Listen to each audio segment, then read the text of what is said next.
కర్నూలు జిల్లా కమ్మరిచెడులో విద్యా కమిటీ ఎన్నికలు వాయిదా పడ్డాయి. గ్రామంలోని జిల్లా పరిషత్ ఉన్నత పాఠశాలలో చైర్మన్ పదవి కోసం 2 వర్గాలు పోటీలో ఉన్నాయి. అయితే పాఠశాల ప్రధాన ఉపాధ్యాయుడు ఒక వర్గం వారికి సపోర్టుగా ఉన్నారని మరో వర్గం సభ్యులు ఆరోపించారు. ఎన్నికలు నిష్పక్షపాతంగా జరగాలని, హెడ్ మాస్టర్ పై చర్యలు తీసుకోవాలని వారు డిమాండ్ చేస్తున్నారు.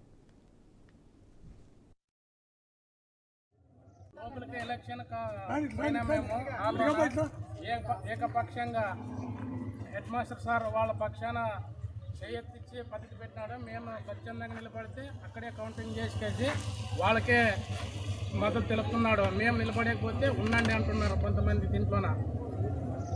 అందుకోసమే మేము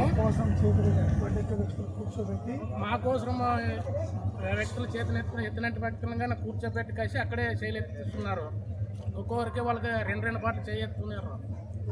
అందుకనే వాళ్ళకి ఈ పద్ధతి మాకు తెలుసు, ఈ పద్ధతి బాగాలేదు, మాకు రద్దు చేయాలని కోరుకుంటున్నాము. లోపలికి ఎలక్షన్